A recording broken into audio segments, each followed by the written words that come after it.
Pablo ha estado instando a Timoteo en esta carta a avivar el fuego de Dios, del don de Dios en su corazón.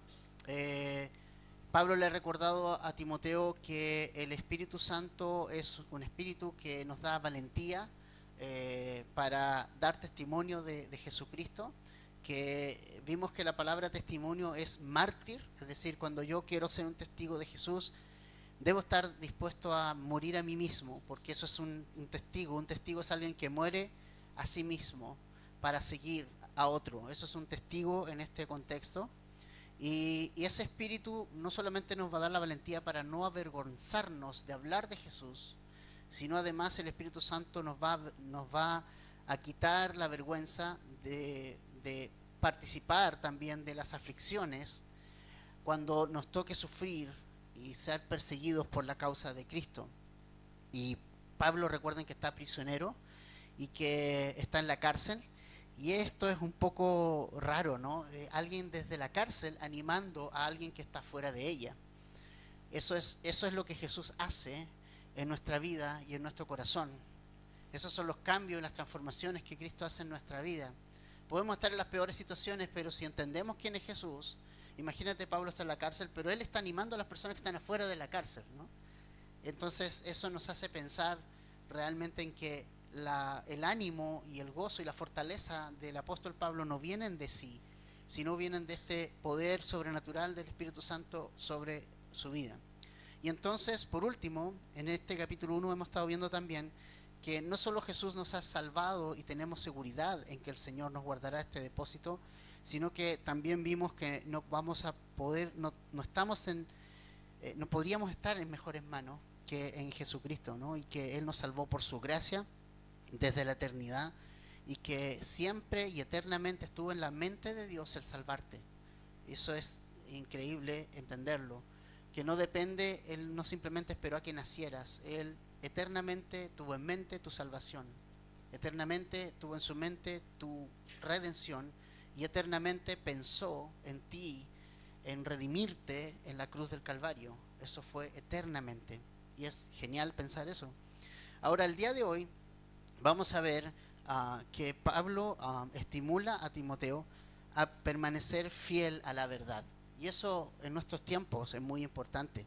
Así que vamos a leer el versículo 13 en adelante. Dice: retén la norma o la forma, dice también, de las sanas palabras que has oído de mí en la fe y el amor en Cristo Jesús. Guarda mediante el Espíritu Santo que habita en nosotros el tesoro que te ha sido encomendado. Ya sabes esto, que todos los que están en Asia me han vuelto la espalda, entre los cuales están Figelo y Hermógenes. Conceda el Señor misericordia a la casa de Onesífero, porque muchas veces me dio consuelo y no se avergonzó de mis cadenas. Antes bien, cuando estuvo en Roma, me buscó con afán y me halló. El Señor le conceda que halle misericordia del Señor en aquel día. Además, los servicios que prestó en Éfeso, tú lo sabes mejor. Entonces, familia, vamos hoy día a ver, lo primero es cuál es nuestra parte en lo que hemos recibido de Dios y cuál es la parte del Espíritu en esto. Y es interesante los versículos 13 y 14 porque comienza el versículo 13 con una palabra que es importantísima. Y esa palabra es retener, ¿no? Retén. No de retén de carabineros, ¿ok? Es retén de tomar, de apoderarse, de tomarlo, ¿no? ¿Y qué es lo que necesita Timoteo retener? Tú retienes algunas cosas y de otras cosas nos deshacemos, ¿verdad? Hay muchas cosas que a nosotros nos gusta deshacernos más bien porque envejecen, porque son feas, porque ya están de más en la casa, un sillón que está feo, que está en desuso, cosas que queremos tirarle a la basura porque realmente nos sirven y en realidad votamos las cosas en las cuales no hay mayor apego a ellas, ¿verdad? Votamos normalmente las cosas que no tenemos mayor apego a ellas. Simplemente es algo viejo que hay que botarlo, pero cuando nosotros tenemos algo en la casa que tiene un valor sentimental importante, puede estar súper viejo, pero si es importante lo retienes de alguna forma y lo dejas en casa, aunque pareciera ser un cachureo, ¿verdad? Eso pasa, porque tiene un valor, alguien te lo dio, alguien significativo para ti te lo dio, te lo entregó, te lo pasó, te lo regaló, un abuelo, una mamá, un hijo, un tío, alguien, y finalmente tú quieres retenerlo. Entonces, hay cosas que retenemos porque son preciadas para nosotros, aunque estén desgastadas, aunque estén, para mucha gente no signifique mucho, ¿no? Porque algunas veces te dicen, oye, ¿por qué guardas eso? Mira, estás viejo, te está ocupando espacio, pero tiene un valor sentimental para ti, aunque para muchos haya pasado de moda y sea antiguo, para ti no, porque significa algo importante, porque de alguna forma marcó tu vida. Entonces, cuando Pablo nos está diciendo acá a Timoteo que retenga algo, le está diciendo, hay algo de valor, recibiste, Timoteo, algo de valor, algo que no puedes botar, algo que necesitas cuidar y retener. Y lo que Timoteo recibió fue la palabra de Dios, fue la enseñanza de Pablo, fue su doctrina que se le fue entregada. Por eso dice, retén las sanas palabras, la forma de las sanas palabras. Y al parecer, la doctrina de Jesús, la verdadera, tiene una forma de entregarse, tiene una forma de enseñarse, tiene forma sana de ser entregada. Y Timoteo recibió esa forma sana de ser entregada a la palabra. Entonces, lo que está haciendo Timoteo aquí, o recibiendo Timoteo por parte de Pablo, es que como joven pastor, Timoteo necesita retener la enseñanza de la palabra de Dios. Aunque para mucha gente esté pasada de moda, aunque para muchos esté pasada de moda y ya no, los estudios sistemáticos no están de moda, es mejor charla motivacional, es mejor usar un versículo y ponerse a hablar y motivar a la gente a levantarse de sus sillas y a comerse el mundo. Parece ser que la palabra de Dios está pasada de moda, pero Pablo nos dice a nosotros, hey, retén la palabra, retén lo que se te ha enseñado, tómalo, no lo botes. Aunque los demás lo consideren viejo, pasado de moda, es lo que te da sustento en tu vida cristiana. No la botes. Y eso es un mensaje importante para hoy. No botar la palabra de Dios, retenerla. Por más que la gente diga que está pasada de moda, que ya no sirve, incluso para muchas iglesias está pasada de moda. Realmente lo que está diciendo Pablo aquí es de suma importancia, y es que nosotros debemos de retenerlas, retener esas palabras que han enseñado a nuestra vida, que se nos están enseñando, y porque la palabra de Dios tiene más valor que todo lo que podamos recibir en este mundo, y lo que tiene valor no se bota, lo que tiene valor se retiene. El Salmo 19, versículos 9 y 10 dicen algo que es muy importante. Salmo 19, 9 y 10 nos dice lo siguiente, nos dice: el temor del Señor es limpio, que permanece para siempre. Los juicios del Señor son verdaderos, todos ellos justos. Y el 10 es muy, muy hermoso, dice: deseables son más que el oro, sí, más que mucho oro fino, y más dulce que la miel y que el destilar del panal. Eso dice el salmista acerca de la palabra de Dios en el Salmo 19. Entonces, la palabra de Dios es justa, es verdadera y es más deseable que cualquier otra cosa que nosotros podamos recibir en este mundo. Y por lo tanto, lo que Pablo nos dice es que tienes que retenerla, tienes que tenerla contigo, no puedes soltarte de ella, necesitas retenerla. Ahora, hay algo importante respecto a la palabra retener. Ustedes saben que fue escrito el Nuevo Testamento en griego, y la palabra para retener en griego significa agarrar con firmeza. Da la idea de agarrar con firmeza, es decir, no dejar que se te vaya, no dejar que nadie te la quite, no dejar que nadie te suelte de ella. Y al parecer entonces hay mucha gente y hay muchas situaciones que quieren robarnos esa palabra. Hay una parábola en la Biblia que Jesús enseñó, que fue la parábola del sembrador. ¿Se acuerdan? En una de esas dice que el enemigo viene y quita y roba la semilla que fue sembrada y plantada en el corazón nuestro. Entonces, el enemigo, Satanás, es el número uno que quiere robar la palabra de Dios de tu corazón. Él quiere quitar lo que Dios ha puesto en tu corazón y lo quiere sacar de ahí. Entonces, por eso es importante agarrar con firmeza, es que tú te agarres con firmeza de la palabra, que no la dejes ir, que no dejes que el enemigo entre y te la robe, que no dejes que lo situacional robe la palabra de Dios de tu corazón, que no dejes que ninguna situación que está pasando en el presente o que vas a pasar, o no dejes que tú se te vaya la palabra de Dios, que tienes que agarrarla, tienes que tenerla tan firme y no soltarla, porque realmente es ella la única que te va a dar la seguridad en tu vida. No hay nada más seguro a lo cual aferrarse y agarrarse que la palabra de Dios. La palabra de Dios es firme, es segura. La palabra de Dios es real, es verdadera, es penetrante, es cortante, es transformadora. Y no hay nada más importante que poder edificar la vida sobre la palabra de Dios. No puedes retener, no puedes quitarla, no puedes que alguien que te la quite, no dejes que alguien te la quite. No dejes que tu emoción te juegue malas pasadas y te quite la palabra de Dios que está en tu corazón. Tú tienes que aferrarte y agarrarla con firmeza, porque es firme. Y esa es la gran diferencia con todo lo demás. Tú te vas a poder agarrar a tus emociones, te puedes agarrar a este mundo, te puedes agarrar de alguna persona, te puedes agarrar de alguna institución, de alguna iglesia, de algo te puedes agarrar y va a ser arena que se te va a ir de las manos. Tú edificar tu vida sobre cosas de este mundo va a ser edificar sobre la arena, como Jesús mismo enseñó en Mateo 7 al final. O sea, si tú edificas tu vida en torno a tus emociones, a lo que sientes, a lo que ves, a lo que observas, a sentimientos, todo eso es edificar en nada, te vas a desmoronar tu vida. Va a ser súper fácil que se desmorone tu vida, no va a tener firmeza.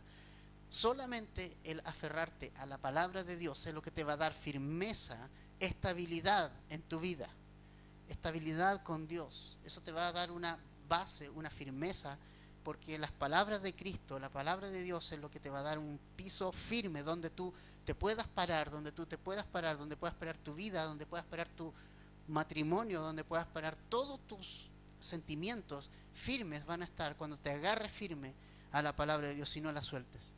Y eso es muy importante. Entonces necesitas agarrarte firme de la palabra de Dios, necesitas agarrarla con firmeza, necesitas retenerla y no dejar que nadie te la robe, no dejar que la duda te haga, valga la redundancia, ¿no?, dudar de ella. No dejes que el enemigo te haga dudar de la efectividad de la palabra de Dios. Así que por más viejo que sea, ir a la palabra de Dios es lo más seguro. Y es lo que te va a dar firmeza y estabilidad en tu propia vida. Necesitas agarrar con firmeza la palabra de Dios. No te agarres de algo que no te va a permitir vivir esta vida de una manera sólida y firme y estable. No hay estabilidad en este mundo. No hay estabilidad en nada de lo que este mundo te va a decir. No hay estabilidad en nada. El mundo está inestable y siempre lo ha estado. Nunca ha habido estabilidad en el mundo. Piensa un poco en los que saben más de historia, revisa la historia de la humanidad. Todas las historias, ¿no?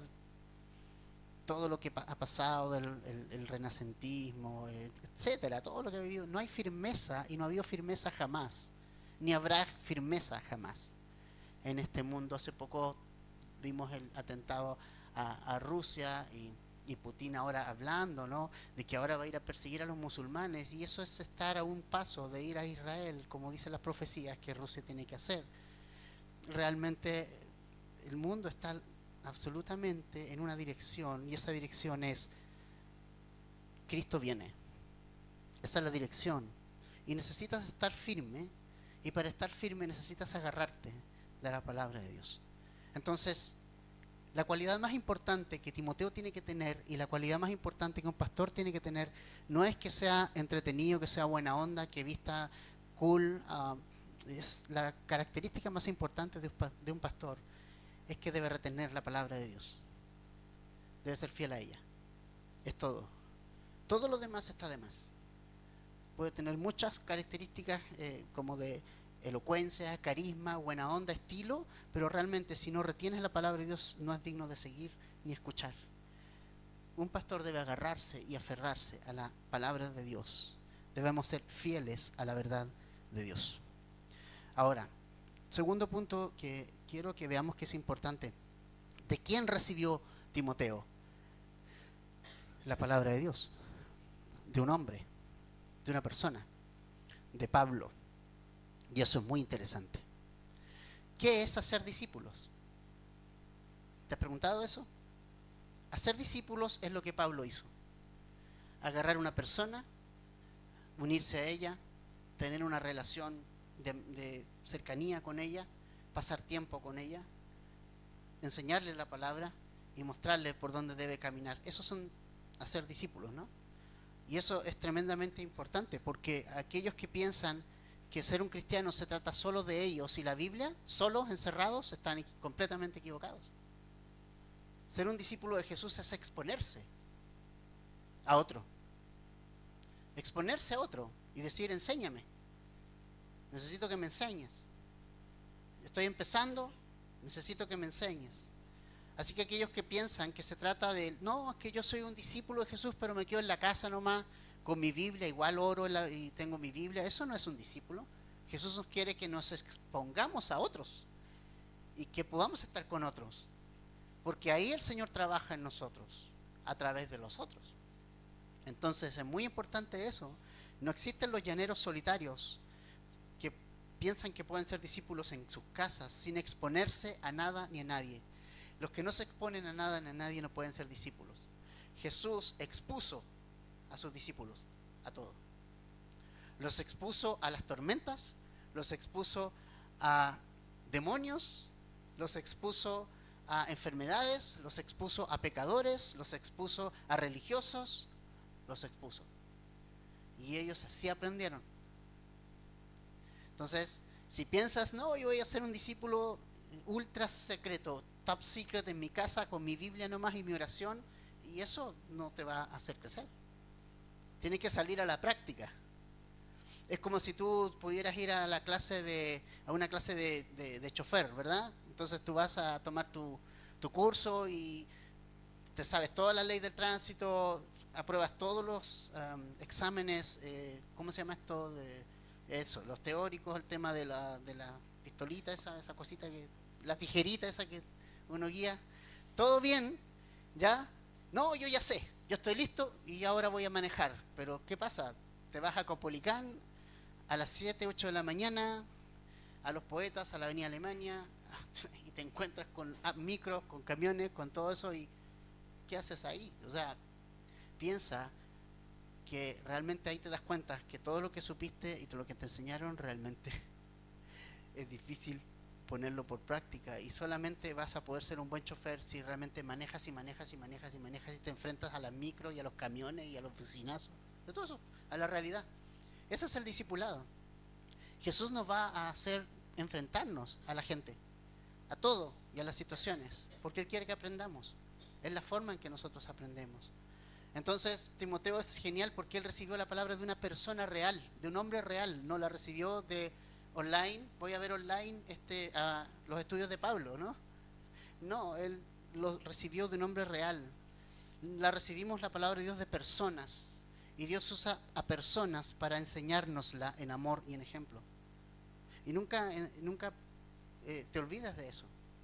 Alguien que piensa que se puede discipular solo está profundamente equivocado y lejos del propósito que Dios quiere con él o ella. Es importante tener personas que sean nuestros padres espirituales. Padres espirituales que nos enseñen la palabra, pero además que te enseñan a caminarla. Y Pablo era un padre espiritual. Palpable, cercano, visible, presente. Un padre presente, ¿no? Entonces, interesante esto. Primera de Corintios, por favor, capítulo 4, versos 14 al 16. Dice algo muy importante respecto a esto. Primera de Corintios 4, 14 al 16. Esa lectura vamos a tener, también vamos a ver otra. Dice Pablo a los corintios: no les escribo esto para avergonzarlos, sino para amonestarlos como a hijos míos amados. Porque aunque ustedes tengan innumerables maestros en Cristo, mira lo que dice Pablo, o sea, pueden tener mucho, puedes ver todos los estudios online de cualquier pastor en línea, trayéndolo a nuestro tiempo, pueden tener innumerables maestros, pero sin embargo no tienen muchos padres. ¿Ok? O sea, maestros de la Biblia van a haber un montón, pero padres espirituales hay uno solo. Dice, no tienen muchos padres, pues en Cristo Jesús yo los engendré por medio del Evangelio. Por tanto los exhorto, imítenme, sean imitadores míos. O sea, si hubiéramos estado en nuestro tiempo, los corintios bajaban los podcasts de Pedro, bajaban los podcasts de Apolos y algunos bajaban los podcasts de Pablo, ¿ok? Pero Pablo dice, buena onda eso, ¿ok? Pero recuerden algo, yo se los enseñé. Yo soy la persona que los engendró. Yo estuve con ustedes. El Señor me usó a mí para abrir esta iglesia. Y no van a tener muchos padres así. Entonces es fácil de repente seguir a un pastor que está en línea, pero a miles de kilómetros, claro, porque no te conoce. No conoce tus yayas, no conoce cómo eres, no te puede discipular, porque no sabe cómo eres. Por eso es muy importante la iglesia local, familia. Es muy importante que te expongas a nosotros, que te expongas aquí. Y nadie te va a decir nada porque como eres, porque esa es la idea, mostrarnos cómo somos para discipularnos, ¿verdad? Así es. Yo tengo mis padres espirituales. En mi vida me han marcado varios. Larry Grigsby, a todo esto, este año cumplimos 30 años. Se viene una celebración genial en diciembre. Viene Pastor Larry, el misionero que abrió el estudio bíblico aquí, con su esposa. Viene Edgar con su esposa y su familia. Van a estar todos acá. Se viene una celebración gigante. Yo aprendí de él, aprendí de Edgar. Edgar fue mi pastor, hasta hoy lo considero mis pastores a ellos ambos. Y Raúl, mi viejo Raúl, ¿ya? Ahí está todavía, influenciando mucho desde allá. Entonces es importante tener padres espirituales en contacto en el día a día. Aunque tengas muchos maestros, tú puedes ver en las redes sociales hoy día, me gusta este pastor, me gusta este otro. Es como la lista de supermercados, me gusta escuchar a este, me gusta escuchar a otro. Pues esto no es un supermercado. Realmente si Dios te ha puesto en una iglesia, aprende de tu pastor, aprende de la gente que está a tu lado. Y bueno, ve y síguelos, ¿o no? Son ejemplos palpables. Entonces, eso es importante. Hebreos 13:7, por favor. Hebreos 13:7, otro pasaje que quiero que veamos. Dice, acuérdense, Hebreos 13:7, acuérdense de sus guías que les hablaron la palabra de Dios y considerando el resultado de su conducta, imiten su fe. Interesante, ¿no? Acuérdense de sus guías, de personas que les enseñaron. Importante, ¿no? Entonces, familia, claro, seguimos, hay que retener la palabra, retener la sana enseñanza, pero esa sana enseñanza la recibimos de una persona tangible, de alguien que está entre nosotros, de alguien que se desvela por enseñárnosla. Eso es importante. Segunda instrucción, entonces, de respecto a la palabra de Dios, es que también Timoteo debe guardarla, retenerla, pero dice también guardarla. Verso 14, por favor, de 1 Timoteo 1.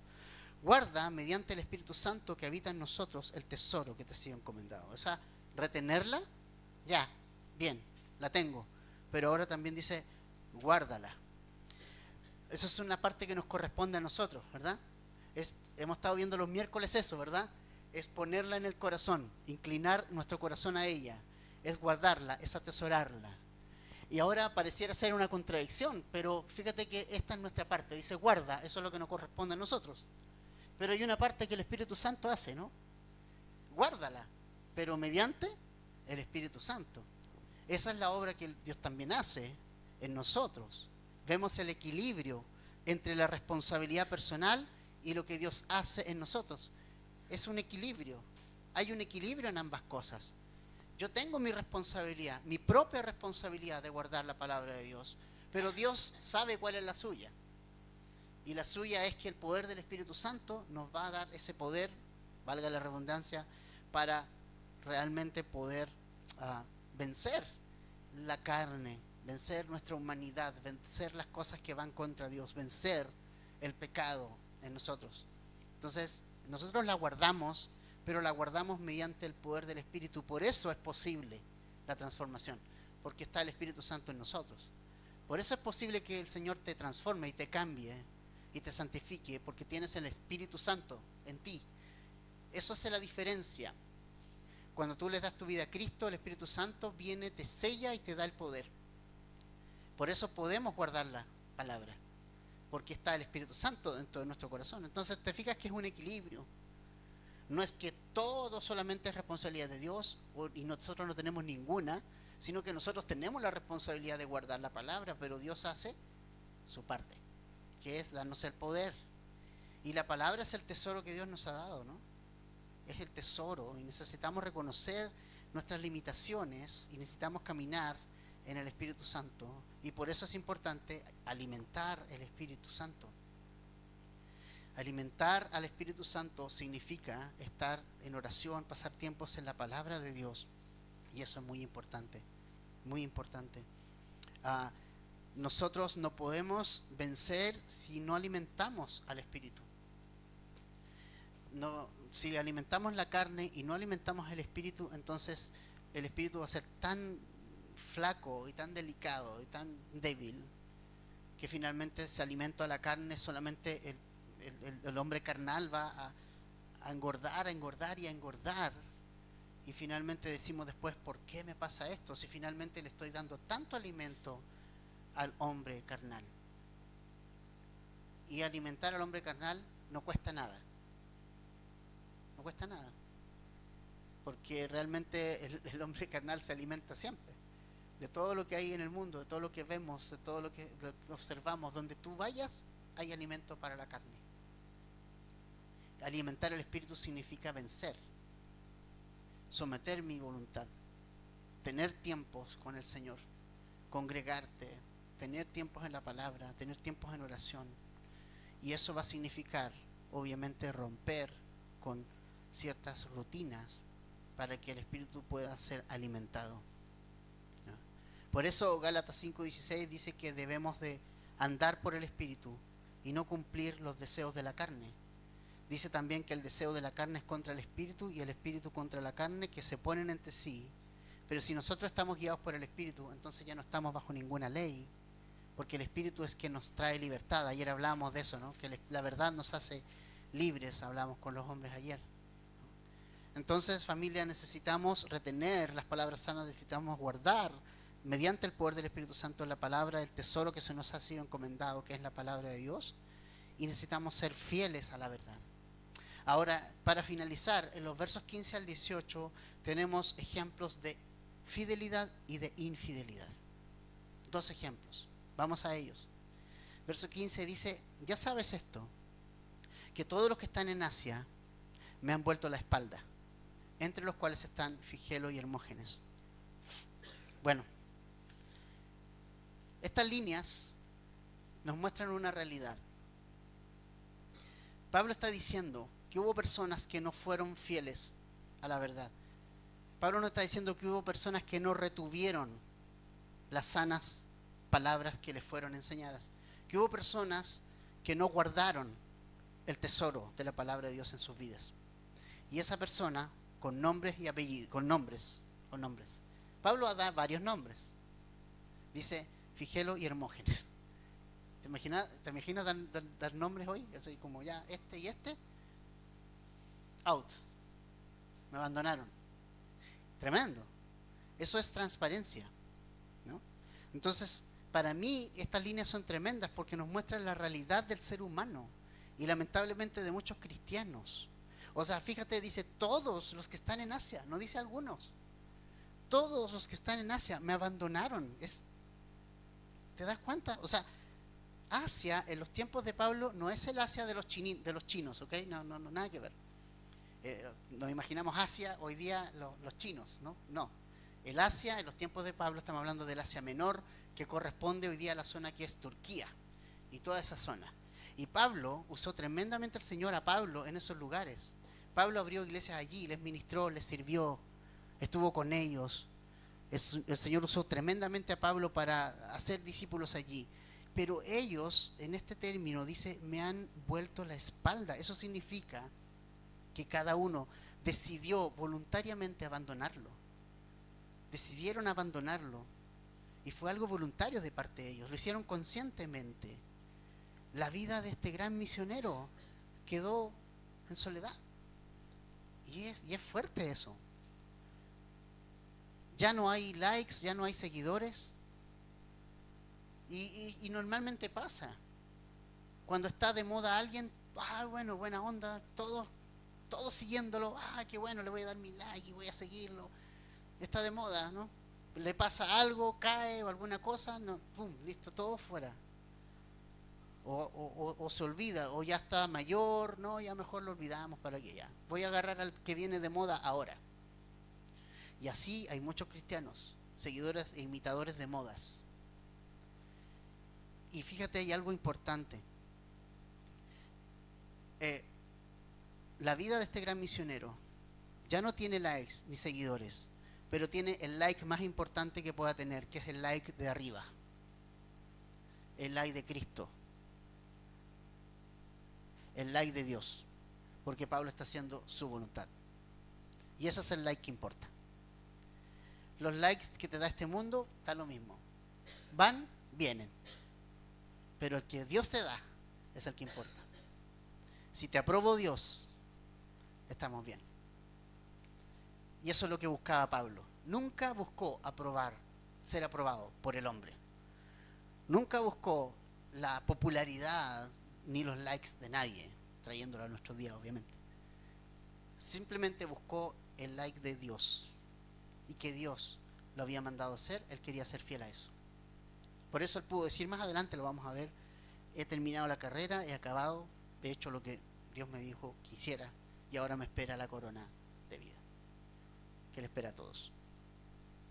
O sea, fíjate, es entendible que el mundo te aborrezca, pero tus hermanos es difícil aceptarlo. Aquellos que tú les serviste, diste la vida por ellos, le abandonaron. Entonces, familia, hay un gran principio aquí.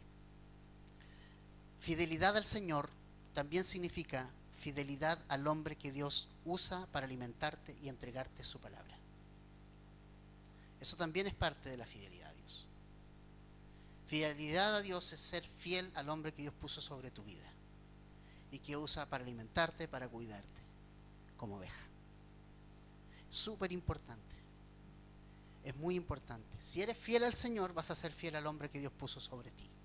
Si no eres fiel al Señor, no vas a ser fiel a nadie. Si realmente no eres fiel al Señor. Entonces, ese es el ejemplo de fidelidad. Pero hay un ejemplo distinto. De infidelidad vimos el ejemplo. Ahora hay un ejemplo de fidelidad. ¿Cuál es el ejemplo de fidelidad? 16. Concede al Señor misericordia a la casa de Onesífero, porque muchas veces me dio consuelo y no se avergonzó de mis cadenas. Antes bien, cuando estuvo en Roma, me buscó con afán y me halló. El Señor le conceda que haya misericordia del Señor en aquel día. Además, los servicios que prestó en Éfeso, tú lo sabes mejor. O sea, mira qué importante. Aquí hay un ejemplo de fidelidad, contrario a los otros dos. Es un hombre llamado Onesíforo. Y es un hombre que no se sabe mucho de él, pero con esto que sabemos aquí es suficiente. Este hombre fue fiel al Señor, y como fue fiel al Señor, fue fiel al hombre que Dios usó para enseñarle la palabra de Dios. ¿A qué nivel fue la fidelidad de Pablo hacia Pablo? Que cuando estuvo en Roma, por asuntos de negocios, ¿verdad? Él era un hombre de negocios, estaba por negocios en Roma. Dice que buscó a Pablo por cielo, mar y tierra en Roma. Roma no era una ciudad grande. Imaginamos ahora una capital, ¿no? Gigante. Y no sabía dónde estaba Pablo. Pero no estaba el Google Maps, no estaba el localizador de ninguna forma, no podía preguntar a lo mejor como hay hoy, puedes preguntar por direcciones en alguna parte, a lo mejor un retén, una compañía de bomberos, algo, pero dice que él realmente buscó y buscó y buscó a Pablo hasta que lo pudo encontrar. Y no dice cuánto tiempo se demoró en encontrarlo, pero su solicitud fue tan grande, dijo, no, yo lo tengo que encontrar. Y lo encontró. Lo encontró. ¿Y qué hizo cuando lo encontró? Consoló a Pablo. Y eso me llega mucho, porque Pablo, el gran apóstol, necesitó ser consolado. Necesitó consuelo. A veces vemos a los hombres de Dios como, wow, tremendo hombre, y no me gustan esos términos, que normalmente se repiten porque otro los dice. Pablo era un hombre tan humano, tan común, que él estaba desconsolado en la cárcel. Él necesitaba consuelo y Dios le envió a este hombre que no era digamos, un tremendo hombre ni nada, era un hombre que se menciona acá para animarlo y para consolar al apóstol Pablo. Su amor por Dios y por el hombre de Dios lo llevó a buscar calle por calle, rincón por rincón de Roma, hasta llegar donde estaba su pastor. Eso es fidelidad. Eso es fidelidad. Y Dios nos ha llamado, familia, a ser fieles. Dios no va a recompensar las grandes obras que podamos hacer. Señor, yo hice niños todos los domingos de la iglesia, hice alabanza todos los domingos en la iglesia, barrí el baño todos los domingos. No. Lo que Dios va a recompensar es la fidelidad. ¿Qué tan fieles somos? Eso. Mateo 25, 21. Su Señor le dijo: buen siervo y fiel. Eso es. Sobre poco fuiste fiel, sobre mucho te pondré, entra en el gozo de tu Señor. Entonces, la fidelidad a Dios y su palabra te va a llevar también a serle fiel al hombre que Dios usó para alimentar y guiar tu vida. Imagínate cuánta gente habló contra Pablo cuando él fue un pastor. ¿Cuánta gente hablaría en contra de él por las cartas? Los corintios, muchos corintios decían: Pablo escribe fuerte por carta, pero cuando está con nosotros no pasa nada. Esos comentarios, ¿se acuerdan cuando estudiamos en Corintios que decían así? No, si Pablo es duro con las cartas, pero cuando está con nosotros, calladito. Comentarios así. Pero a Pablo no le importa porque él es fiel al Señor. Entonces, siempre va a haber gente que va a comentar algo. Si tú eres receptor del comentario, te transformas en una persona que está en chisme. Siempre debes estar atento a eso. Cuando alguien no está presente, es mejor no hablar de nadie, ¿no? Si hay algo que decirme, estoy siempre atento, nunca he escondido de nadie, siempre estoy dispuesto a responder preguntas y dudas, siempre. Pero hay algo importante: la fidelidad a Dios te llevará a serle fiel al hombre que Dios usó para alimentar y guiar tu vida. Entonces, Onesífero, fidelidad a toda prueba. Es nuestro ejemplo de fidelidad. Ahora, la infidelidad de otros no es tu problema. Tú sé fiel. Solamente tú sé fiel. Lo que haga el otro, que sea infiel o no, no es tu problema. No mires la infidelidad de otro. Preocúpate tú de ser fiel. Eso. Dios te ha llamado a ti a ser fiel. Si alguien no lo es, tranquilo. Dios va a tratar con eso. La infidelidad de otros no es mi problema. Pero sí mi problema es permanecer fiel. Es mi llamado. Entonces, familia, para concluir hoy, 3 grandes cosas. Necesitamos retener la palabra de Dios y guardarla en el espíritu. Segundo, necesitamos ser fieles al Señor y ser fieles a los hombres que Él usa para discipularnos. 3, debemos cuidarnos de la infidelidad y no dejarnos llevar por las modas espirituales, dejando a aquellos que sanamente nos han dejado la palabra de Dios como legado. Entonces, esas 3 enseñanzas son importantes para hoy día en estos pasajes que nosotros hemos visto hoy. Ahora toca practicar. ¿Oramos?